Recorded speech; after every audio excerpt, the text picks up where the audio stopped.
Hello my all dear student, I hope you all are doing great. और आप लोगों ने होमोजीनियस भी बहुत अच्छे से कर लिया होगा, लेक्चर पूरा देखा होगा मैं उम्मीद करता हूँ। और मजबूरी एंड मेरी मर्जी आपको बहुत अच्छे से क्लियर भी हो गया होगा, उनके बीच का डिफरेंस भी समझ में आ गया होगा। तो अब तक हम लोगों ने कितने मेथड कर लिए? 2 मेथड कर लिए। एक मेथड था कौन सा बेटा? वेरिएबल सेपरेबल मेथड, जिसमें हमने सीखा था कि एक्स एंड वाई के फंक्शन मल्टीप्लाई में हो या डिवीजन में हो, they can be easily separate. Homogeneous फिर हमने सीखा जिसमें हमने 2 कॉन्सेप्ट सीखे, जिसमें एक था मजबूरी कॉन्सेप्ट, एक था मेरी मर्जी। मजबूरी में क्या हुआ करता था? लाइक ट्रिग्नोमेट्रिक एक्सपोनेंशियल, ये टर्म्स इन्वॉल्व हो जाया करती थी। जबकि मेरी मर्जी में क्या हुआ करता था बेटा? एल्जेब्रिक हुआ करता था। और मैंने सबसे इंपॉर्टेंट चीज़ बताई थी होमोजीनियस की खास बात, कि degree of each term is always same. तो वहां पर आपको हमेशा क्या लगाना होता है? होमोजीनियस लगाना होता है। अब हम बात करेंगे, आज हम शुरू करने जा रहे हैं बेटा एक्सरसाइज नंबर 6। बहुत ही इंपॉर्टेंट एक्सरसाइज है बेटा 9.6। इसको हम बहुत सुकून से करेंगे, इसकी स्पेशलिटी को समझेंगे। सर हमें कैसे पता लगेगा कि लीनियर डिफरेंशियल इक्वेशन है? ये सारी बातों को अंडरस्टैंड करने के बाद ही हम इस एक्सरसाइज को शुरू करेंगे बेटा।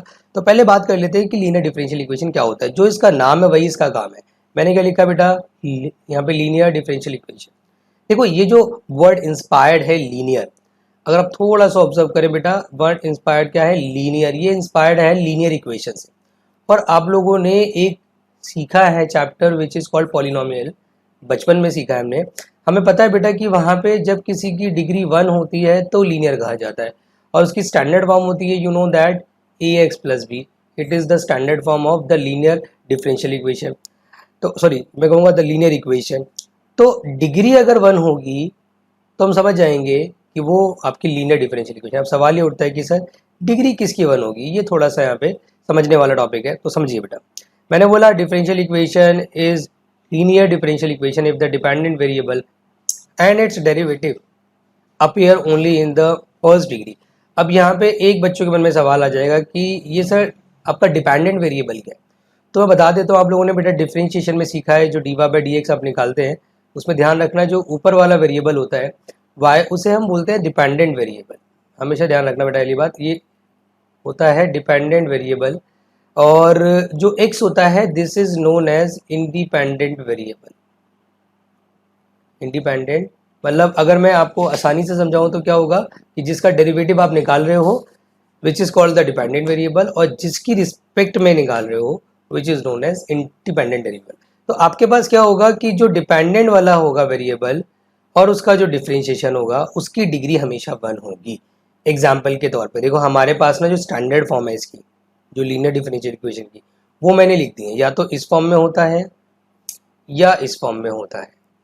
अब अगर आप एक चीज़ ऑब्जर्व, यहाँ पे हल्की सी मिस्टेक है, यहाँ पे मैंने गलती क्या कर दी है बेटा, मैं आपको बता देता हूँ। द मिस्टेक इज कि यहाँ पर जो मैंने ये लिखा ना d y upon d x, इसको काट दीजिए एंड यहाँ पर आएगा d x upon d y, d x upon d y. अच्छा, अगर मैं 2000 इस साल मैं कहूँगा कि ये वाला टॉपिक हट चुका है, तो आप इसको अवॉइड करेंगे जहाँ पर आपका d x upon d y है, और आप सिर्फ इसी की प्रैक्टिस करेंगे क्योंकि यही साल सिलेबस में है और मैं मैक्सिमम क्वेश्चन इसी पे बेस कराऊंगा। इस पे बेस मैं एक्सप्लेन तो करूँगा क्वेश्चन, बट आपने फिलहाल आज के हिसाब से, मतलब जो आप एग्जाम देने जा रहे हो सीबीएसई बोर्ड एग्जाम, उसके हिसाब से आपने फिलहाल इग्नोर करना है। अगर आप सीखने के लिए करना चाहते हो तो नो डाउट आप सीख सकते हो बेटा।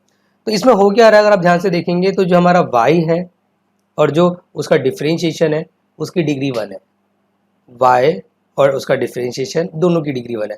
अगर आप यहाँ ऑब्जर्व करेंगे तो x हमारा डिपेंडेंट वेरिएबल है, उसका जो हमें डिफरेंशिएशन दे रखा है उसकी डिग्री भी 1 है।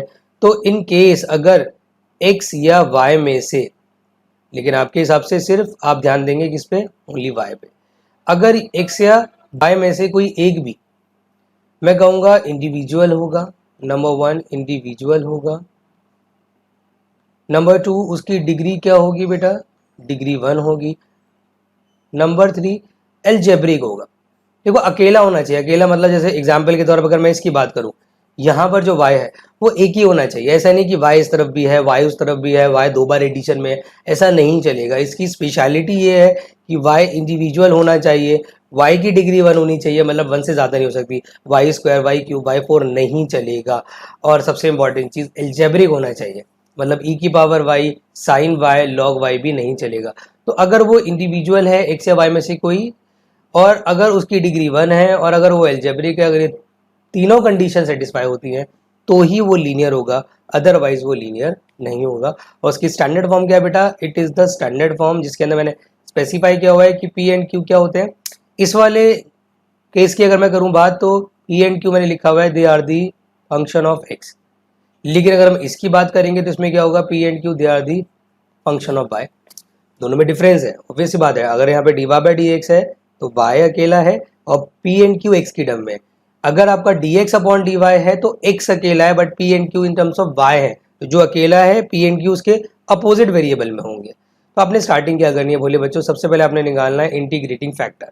और इंटीग्रेटिंग फैक्टर की मैंने यहाँ मिस्टेक करी हुई है, उसको ठीक कर लेना आप। इंटीग्रेटिंग फैक्टर निकालने का होता है formula e to the power, इस केस में पी डी एक्स, मतलब ई की पावर में आपको इंटीग्रेशन करना होता है और x की रिस्पेक्ट में करना होता है। एंड द रीजन बिहाइंड, क्योंकि p भी x की टर्म्स में है, जबकि यहाँ पर मैंने उल्टा कर दिया, यहाँ पे dy आएगा। तो यहाँ पर अगर आपको if निकालना है तो क्या होता है, e to the power integration of p dy। फिर आपको ये वाली इक्वेशन भैया रटनी पड़ेगी, ये इक्वेशन को आप दिमाग में रख लो। अगर ये इक्वेशन आपको आती है तो आपका फिर क्वेश्चन इजीली सॉल्व हो जाएगा। और यहाँ पे इक्वेशन क्या है कि y इंटू में if इज इक्वल टू में q एज इट इज आता है, if मल्टीप्लाई में आता है, साथ में dx आता है। And it is the only differential equation जिसमें c ऑलरेडी लग जाता है बच्चों। मतलब यहाँ पे log c आने की कोई गुंजाइश नहीं है, c स्टार्टिंग में ही लगेगा, इंटीग्रेशन बाद में होगा। तो it is the only case जिसमें c पहले लग जाता है, इंटीग्रेशन बाद में होता है। जबकि इसकी इक्वेशन क्या होता है, x इंटू में if, q इंटू में if d। तो आप देखेंगे कि अगर आपको ये वाला समझ में आ रहा है तो ये अगर वैसे साल नहीं है सिलेबस में, बट अगर आप इसको करना चाहें तो कर सकते हैं, बिकॉज दे आर 100% सिमिलर। बस यहाँ पे जो डिफरेंस है मेन वो ये है, यहाँ पे x की टर्म में आपका if निकल रहा है, यहाँ पे y की टर्म में आपका if निकल रहा है। दैट इज द, मैं कहूँगा, डिफरेंस, और कोई डिफरेंस नहीं है। तो मैं फिलहाल आपको कराने जा रहा हूँ केस नंबर 1 और उस पर बेस्ड क्वेश्चन, और मैं सीधा ले रहा हूँ अपने असाइनमेंट का क्वेश्चन पर ध्यान देना। ये लीजिए, मैं स्टेप बाय स्टेप आपको समझाऊंगा कि बेसिकली क्या हो रहा है। ध्यान दो बेटा, मैं ले रहा हूं जब आपका डिपेंडेंट वेरिएबल y होगा तो उस केस में अगर आपने करना हो by using the linear differential, तो कैसे करोगे। आपके पास क्वेश्चन आ गया dy upon d x minus का y upon x is equal to 2x। बेटा एक बात पे ध्यान देना कि अगर वहाँ लीनियर लगेगा ना तो होमोजीनियस 100% नहीं लगेगा, वहाँ पे वेरिएबल सेपरेबल भी नहीं लगेगा। वेरिएबल सेपरेबल लगाना चाहेंगे तो इम्पॉसिबल। जैसे अगर आप देखेंगे होमोजीनियस क्यों नहीं है, डिग्री सेम नहीं है। वेरिएबल सेपरेबल क्यों नहीं लगता, अगर आप इसको उठा के इधर भी लिया होगे तो वो एडिशन में आ जाएगा, they can not be separate. तो वो दोनों फेल हो गए तो लीनियर लगेगा। और अगर स्टेट देखना चाहते हो कि लीनियर क्यों है, तो मैंने क्या बोल दिया, आप देख सकते हैं कि y जो है वो अकेला भी है, डिग्री 1 भी है, और सर एल्जेब्रिक भी। All the condition have been satisfied, तो it's 100% a linear differential equation. आपने करना क्या बच्चों, स्टार्टिंग क्या करनी है, आपने लिखना है पहले कंपेयर विद। आपने सबसे पहले इसको कंपेयर करना है स्टैंडर्ड फॉर्म के साथ, d y by d x plus p y is equal to q. और यहाँ से भोले बच्चों आपने निकाल लेना है पी एंड क्यू। अगर आप देखेंगे जो पी है वो क्या होता है, वाई का जितना भी कोफिशिएंट है, चाहे वो अपॉन में हो चाहे उसमें कोई साइन हो, आपने 100% जो वाई है वो ले लेना है एज पी, तो 1 अपॉन एक्स। और जो क्यू है वो इज इक्वल टू वाला होता है बेटा। फिर आपको निकालना होता है, नाउ आप लिखेंगे इंटीग्रेटिंग फैक्टर आपको निकालना है। आप पूरा हेडिंग भी डाल सकते हैं, इंटीग्रेटिंग फैक्टर अब हम निकालने जा रहे हैं। तो IF का क्या फॉर्मूला होता है, IF का फॉर्मूला होता है बोले बच्चों e to the power p dx। तो e to the power p कितना है मेरे पास, -1 बाय एक्स डी एक्स। अच्छा एक बात ध्यान रखना, क्योंकि एक्सपोनेंशियल की पावर में इंटीग्रेशन निकल रहा है, तो जब उसको इंटीग्रेट करोगे तो c नहीं लगाओगे। ध्यान रखना, c कब लगता है, जब आपका इंडिपेंडेंट इंटीग्रेशन हो। It is a dependent integration, c मत लगाना। आपने इसको इंटीग्रेट किया तो ये हो जाएगा आपका e to the power minus का log x, c तो लगेगा नहीं। अब आपको एक और चीज़ पता है कि e से सर log अटैच्ड होता है ना, तो e से log हट जाता है, बट पंगा ये है कि यहाँ पे बीच में क्या आ गया है, बीच में सब्ट्रैक्शन साइन आ गया, तो आपको हटाना पड़ेगा। It's a common sense. तो अगर वो हटाते हो सब्ट्रैक्शन का साइन, तो अब एक बड़ा इंपॉर्टेंट काम कर सकते हो कि जो एंगल है उसका रेसिप्रोकल कर दो। तो यही होता है बेटा, हमेशा ध्यान रखना, जब ये माइनस अंदर जाएगा तो अंदर वाले का रेसिप्रोकल हो जाएगा, तो वो 1 बाय एक्स हो जाएगा। ई से लॉग हट जाएगा, IF आ गया सर मेरा 1 बाय एक्स। तो it is your IF। Now आपको पता है कि इक्वेशन क्या होती है, now equation is y into में IF is equal to Q into में IF dx प्लस c। बस आपने इसके अंदर जो भी आपने वैल्यूज निकाली है वो सारी रख देनी है बेटा। तो पहले आप लिखोगे y इंटू में I F is what 1/x। Q कितना है मेरे पास बेटा 2x स्क्वायर है ना, तो q है 2x स्क्वायर इंटू में 1/x dx प्लस सी। बेटा x से x कट जाएगा, y/x 2 बाहर ले लो। अच्छा x बच गया, x का इंटीग्रेशन तो बहुत आसान है आपके लिए, x का इंटीग्रेशन हो जाएगा x² प्लस सी, और बेटा इससे ये कट जाएगा तो इसको x को यहाँ मल्टीप्लाई भी कर देना। तो अच्छी बात क्या है पता है इस एक्सरसाइज की, इसके आंसर्स मैच कर जाते हैं। जो आपकी शिकायत थी कि सर हमारे आंसर मैच नहीं कर रहे हैं, हमें कैसे पता लगेगा सही है गलत, इसमें ऐसा नहीं होगा, आपके आंसर 100% मैच कर जाएंगे, तो आपको इसमें ज़्यादा दिक्कत नहीं आने वाली है। तो मैं आपको एक और क्वेश्चन असाइनमेंट का कराऊंगा, देन हम सीधा एनसीईआरटी की तरफ भागेंगे बेटा। अगला क्वेश्चन भी बेटा मैंने अपने असाइनमेंट का ले लिया है, ये है बी पार्ट, और सेम क्वेश्चन आपको एनसीईआरटी में भी देखने को मिल जाएगा। तो एनसीईआरटी और असाइनमेंट का सेम ही क्वेश्चन है ये क्वेश्चन, और ये अच्छा काफ़ी है क्वेश्चन बेटा। क्यों? क्योंकि इसके अंदर ऑलरेडी स्टैंडर्ड फॉर्म नहीं है। आपको पता है कि लीनियर डिफरेंशियल इक्वेशन की स्टैंडर्ड फॉर्म होती है sir dy/dx plus py is equal to q। This is the standard form, मतलब dy/dx हमेशा अकेला होना चाहिए। तो आपको यहाँ पे dy/dx को अकेला करना पड़ेगा, एंड उसके लिए आप बेटा एक सिंपल सी यहाँ पे ट्रिक लगा सकते हैं कि x log x हटाना है सर, एक काम कीजिए, डिवाइड कर दीजिए whole equation by x log x। इससे क्या एडवांटेज मिलेगा भाई, यहाँ dy/dx आ जाएगा, और साथ में आ जाएगा एडिशन में y/में x log x, और इज इक्वल टू देखो log से log कट जाएगा, 2/x² आ जाएगा। अच्छा मैं आपसे अगर कहूँ कि आप होमोजीनियस इसको ट्राई कर लो, तो आप वैसे ही नहीं कर सकते।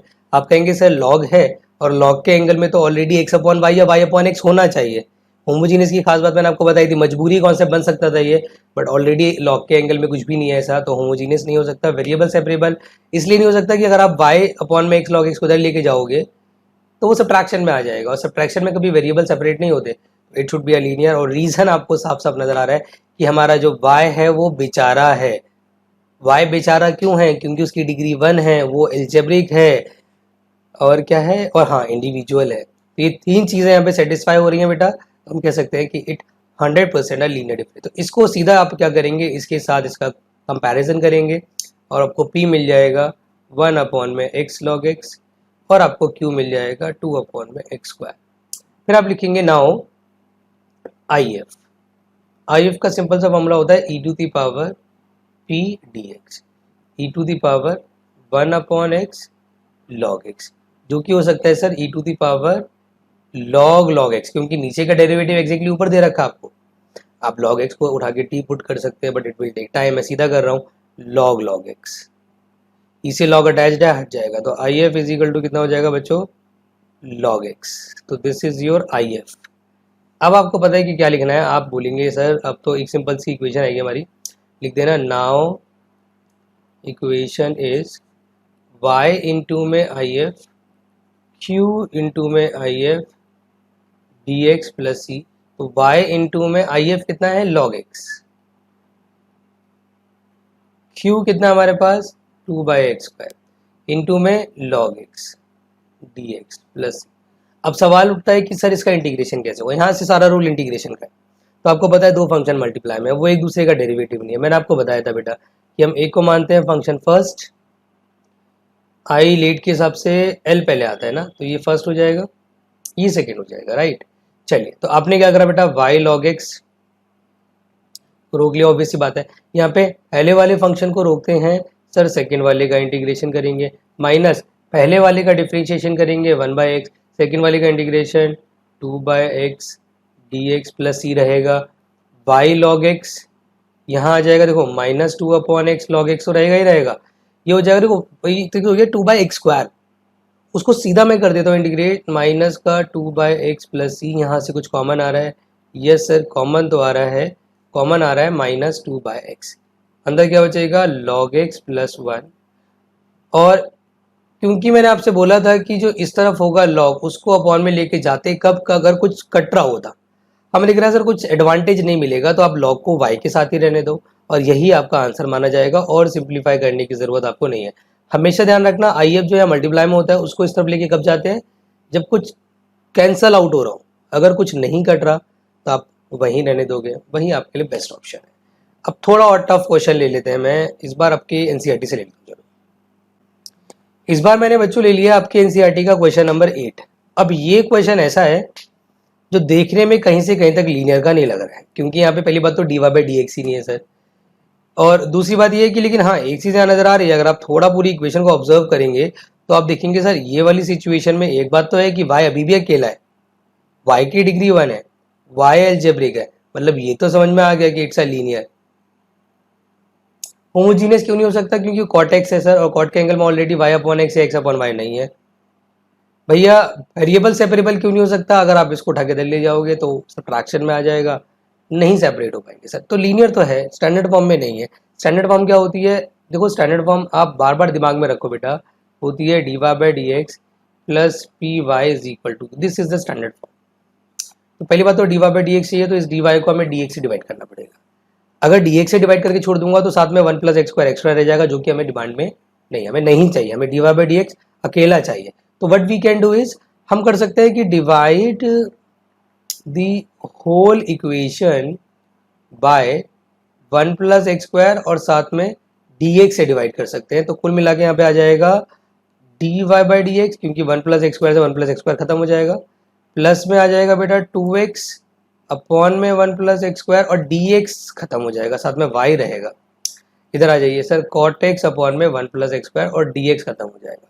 तो आपको पता है नाउ जो p है वो हो जाएगा सर 2x अपॉन में 1 प्लस एक्स स्क्वायर, जो q है वो हो जाएगा cot x अपॉन में 1 प्लस एक्स स्क्वायर। तो इट्स ऑल अबाउट, मैं कहूँगा कि सारी चीज़ हमने p निकाली, क्यों निकालनी, IF हमें अगर निकालना है तो सिंपल सा फॉर्मूला होता है integral of p dx, right.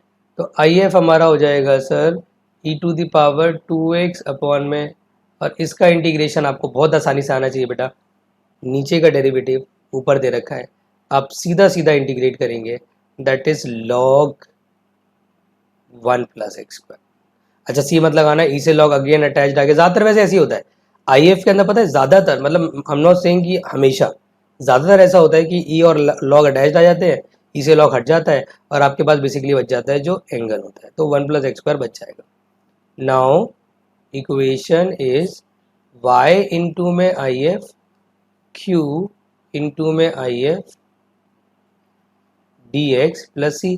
तो y इंटू में IF means what, 1 plus x square is equal to में q इज वॉट, q क्या दे रखा है मेरे को बेटा, ये रहा बेटा cot x अपॉन में 1 प्लस एक्स स्क्वायर इंटू में IF 1 plus x square dx plus सी।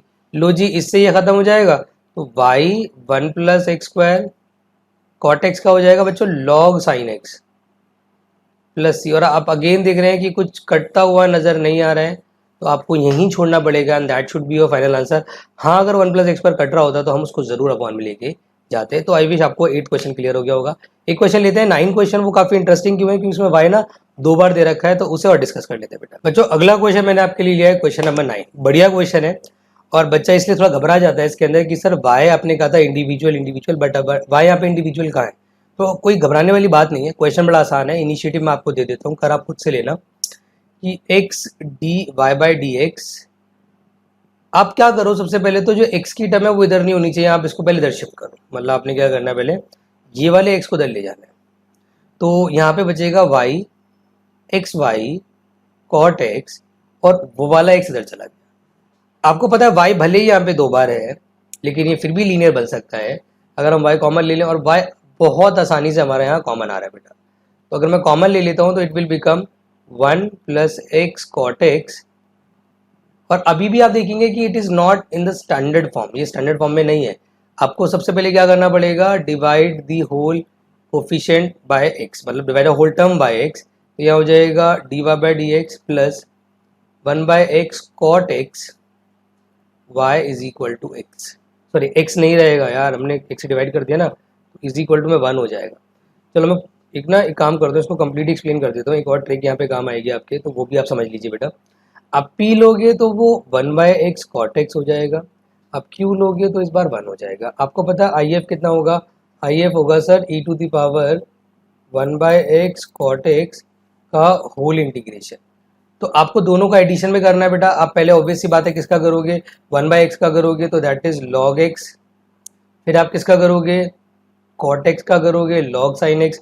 आपको पता है यहाँ पे log m प्लस log n की सिचुएशन बन रही है. It can be written as e to the power log x sin x और e से log अटैच हो जाएगा तो if इज इक्वल टू हो गया सर हमारा x इंटू में sin x. This is what this is if. Now equation होती है y इंटू में if.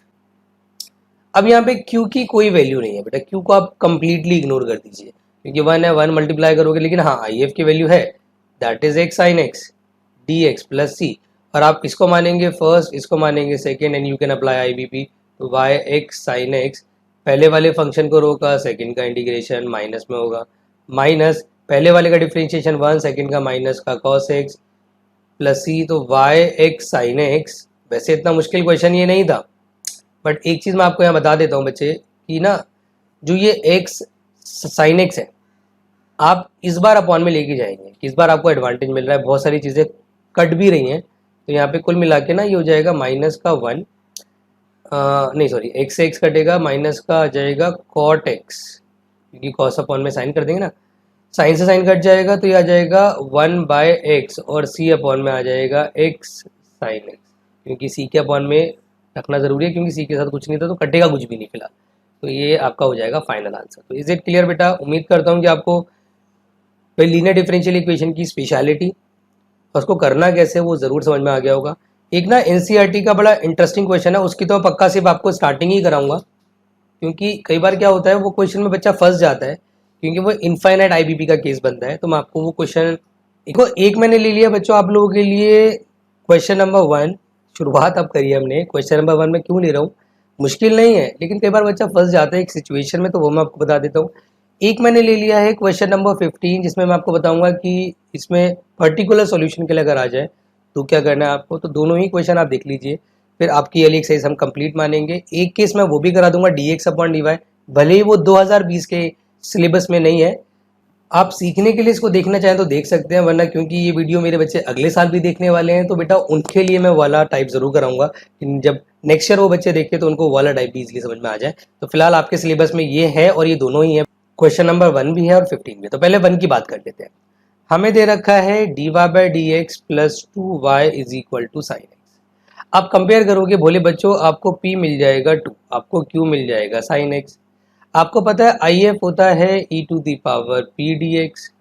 तो if इज इक्वल टू हो जाएगा sir e to the power p मतलब 2 है तो 2x ही आ जाएगा. फिर आपको पता है नाउ इक्वेशन क्या होगी, y इंटू में इंटीग्रेटिंग फैक्टर q मतलब साइन x इंटू में इंटीग्रेटिंग फैक्टर.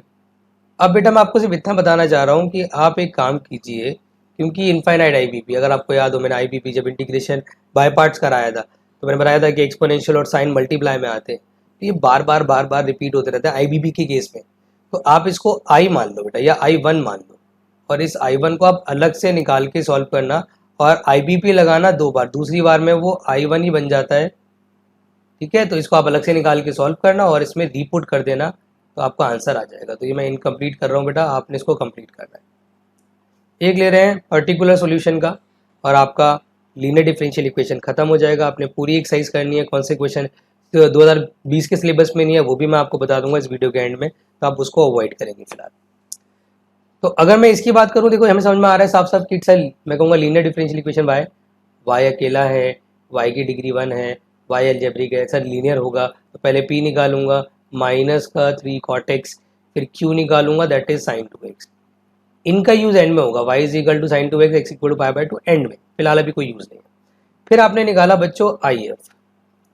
आपको पता है क्या होगा, e to the power p dx.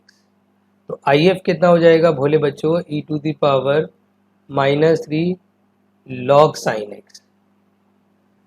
अब आपको पता है कि यार जो -3 है इसकी वजह से दिक्कत है, एक्सपोनेंशियल एंड लॉग अटैच्ड होते हैं तो ही कटते हैं. -3 आपको हटाना पड़ेगा. आप एक बड़ा इंपॉर्टेंट काम है, आप ये कीजिए कि इस -3 को पावर में शिफ्ट कर दीजिए तो it will become log sine x की पावर -3.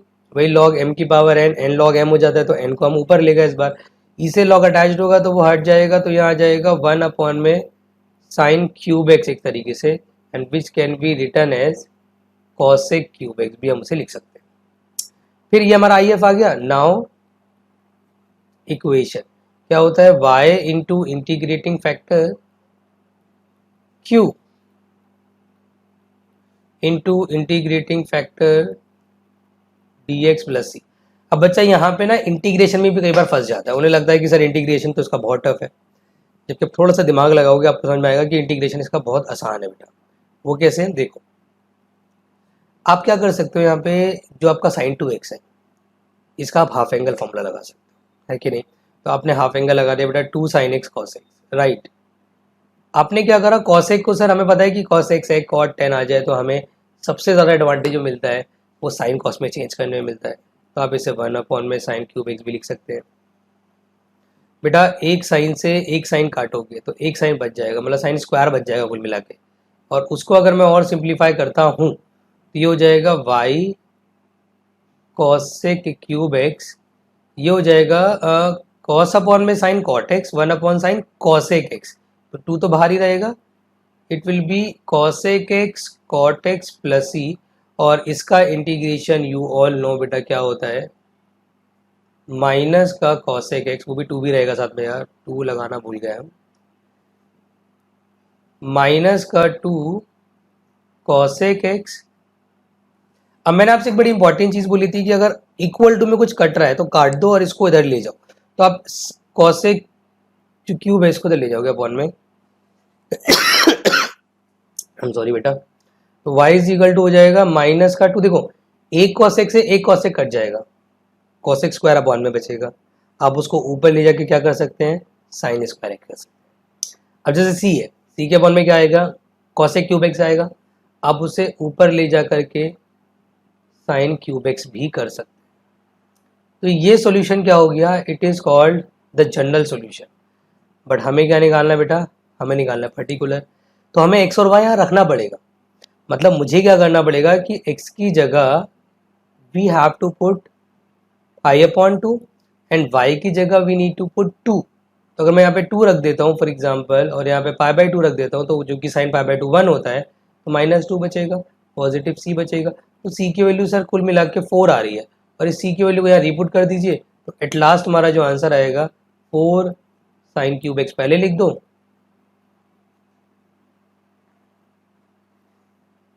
तो आई विश आपको बेटा ये अच्छे से क्लियर हो गया है कि अगर क्वेश्चन पर्टिकुलर का आ जाए तो सी निकालना होता है और उसको रिपुट करना होता है, बाकी सारे स्टेप सेम रहते हैं। अब मैं आपको एनसीईआरटी के वो क्वेश्चन हटवा रहा हूँ जो सीबीएसई सिलेबस में इस साल नहीं है, 2020 में नहीं है, बट 21 वाले बच्चे जब इस वीडियो को देखेंगे तो उन्हें उस क्वेश्चन को भी करना पड़ेगा, जिसमें से एक क्वेश्चन मैं अभी एक्सप्लेन भी करूंगा बेटा। देखो इस साल जो सिलेबस में नहीं है वो है क्वेश्चन नंबर 10th सिलेबस में नहीं है, क्वेश्चन नंबर 11 सिलेबस में नहीं है, क्वेश्चन नंबर 12 सिलेबस में नहीं है, और इनफैक्ट मैं अगर बात करूं 16 नहीं है, 17 नहीं है, 18 तो है बेटा सिलेबस में, बट आपका जो क्वेश्चन नंबर 19 है वो भी सिलेबस में नहीं है। तो ये 6 क्वेश्चन सिलेबस में नहीं है, आप इसको अवॉइड करेंगे। जिसमें से एक मैं एक्सप्लेन कर रहा हूँ क्वेश्चन नंबर 12 उन बच्चों के लिए जो 2021 या 22 में ये वीडियो, मतलब आफ्टर जो कोविड की सिचुएशन के बाद जो वीडियो देखेंगे उन्हें ये क्वेश्चंस भी करने होंगे। तो मैं आपको अगला केस कराने जा रहा हूँ क्वेश्चन नंबर 12। बाकी स्टूडेंट अगर चाहें तो वो वीडियो को आप यहाँ से ड्रॉप कर सकते हैं, उनका होमवर्क यही है कि इन्हें पूरी एक्सरसाइज कंप्लीट कर लेनी है, लेकिन जो आगे के बच्चे हैं वो इस वीडियो को पूरी देख लें। और क्वेश्चन 10, 11, 12 जो मैंने कटवाए हैं, इनफैक्ट 18 और आपका जितने भी क्वेश्चन है वो भी आपने करने पड़ेंगे। तो इसकी मैं अप्रोच आपको समझा देता हूँ, ध्यान से देख लीजिए बेटा। अब ये हम कर रहे हैं केस नंबर 2। केस नंबर 2 मतलब dx अपॉन dy होगा प्लस px होगा इज इक्वल टू q होगा। अब इस बार क्या होगा कि x एल्जेब्रिक होगा और x की डिग्री 1 होगी। पहले किसकी डिग्री बना रही थी, y की डिग्री बना रही थी। यहाँ पे आप देखेंगे y पहली बात तो अकेला नहीं, इस बार दुकेला हो गया बेटा, मतलब y दो जगह है, तो dy बाई dx वाला केस ये नहीं है। दूसरी ये कि y की डिग्री सर 1 नहीं है, y की डिग्री तो यहाँ पे 2 हो गई, और y की डिग्री अगर 2 होगी तो उस केस में तो ऑब्वियस सी बात है वो वाला केस तो नहीं लगेगा ना बेटा। तो आपने फिर यहाँ पे क्या करना है, अपोजिट वाला केस लगाना है। पहले आपने यहाँ पे dx अपॉन dy निकालना है। कैसे निकालेंगे ध्यान दो बेटा, आपके पास है x plus 3y square dy by d x is equal to y. आप एक काम करो, आप लिख दो बेटा reciprocal on both side, reciprocal on both side. तो यहाँ पे आ जाएगा 1 अपॉन में x प्लस का 3y स्क्वायर ये हो जाएगा dx upon dy is equal to में आ जाएगा 1 अपॉन वाई। बेटा इस चीज़ को क्रॉस कर लो तो dx अपॉन dy हमारा बन जाएगा x प्लस का 3y स्क्वायर अपॉन वाई। आप अलग अलग कर लीजिए, dx अपॉन dy हो जाएगा मेरा x अपॉन वाई, मतलब x के साथ y को सेपरेट किया अलग और 3y स्क्वायर के साथ y को सेपरेट किया अलग, तो 3y बचा कुल मिला के हमारा। और x की टर्म को इधर ले जाइए बेटा, तो dx upon dy minus x upon y is equal to 3y।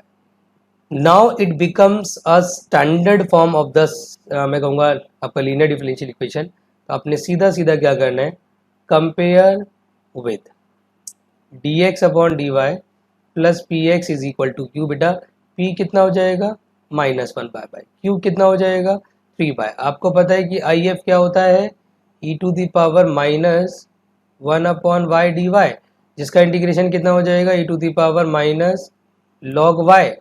अच्छा अगेन मैंने क्या बोला, माइनस को अंदर ले जाना तो इसे लॉग अटैच हो जाएगा, if आपका 1 अपॉन वाई हो जाएगा। इस बार इक्वेशन में हल्का सा चेंज होता है, आपको पता है now equation is x into में if, q इंटू में if और dy आता है बेटा, dx नहीं। देखो सब कुछ सेम ही चल रहा है, कुछ नयापन आपको नहीं लगेगा, बस हाँ जहाँ जहाँ x था वहाँ वहाँ y आ गया, दैट्स इट।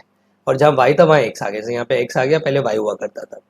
तो x 1 अपॉन वाई हो जाएगा, q कितना है बोले बच्चों, q है हमारे पास 3y, 1 अपॉन वाई हो जाएगा dy प्लस सी, इससे इसको काट दो जी, तो x अपॉन वाई यहाँ जाएगा 3y प्लस सी, इसको मल्टीप्लाई कर लो, x is equal to 3y square plus c y and that will be your final answer. तो मैं उम्मीद करता हूँ बेटा आपको ये लीनियर डिफरेंशियल इक्वेशन बहुत अच्छे से क्लियर हो गया। आपकी रिस्पॉन्सिबिलिटी लेक्चर खत्म होते ही मेरे असाइनमेंट के क्वेश्चन सारे ट्राई करने, एनसीईआरटी के क्वेश्चन सारे ट्राई करने जो मैंने कटवा दिया उनके अलावा। और अगर आपको कोई डाउट आता है, you have to ask in the class. Miscellaneous जो है ना बेटा, उसकी मैं वीडियो ज़रूर बनाऊंगा, बट मिसलीनियस 80% आप लोगों ने ही करनी है। मैं सिर्फ और सिर्फ मिसलीनियस की जो क्वेश्चन एक्सप्लेन करने वाला हूँ मैं आपको बता देता हूँ। एक क्वेश्चन नंबर 4, एक आपका क्वेश्चन नंबर 7 या 8 में से कोई क्वेश्चन मुझे कराना है, क्वेश्चन नंबर 12। ये कुछ डिफिकल्ट क्वेश्चन है जो मैं कराऊंगा, बाकी पूरी मिसलीनियस आपकी जिम्मेदारी है, तो आप उसको अभी निपटा लें तो ज़्यादा अच्छा रहेगा बेटा। अगली वीडियो में मैं आपको एक तो मिसलीनियस कराऊंगा, एक स्पेशल टाइप कराऊंगा और आपका डिफरेंशियल इक्वेशन का लेक्चर्स की एंडिंग हो जाएगी। तो ऑल द बेस्ट बच्चों, मिलते हैं अगले लेक्चर में विद द मिसलीनियस।